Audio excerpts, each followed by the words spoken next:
Jebukwenome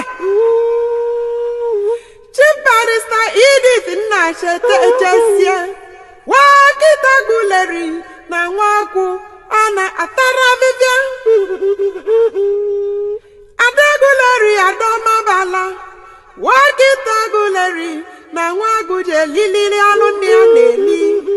Akana tuna bajenuna lili mba Wakita ramada burochiki Wakita mmangu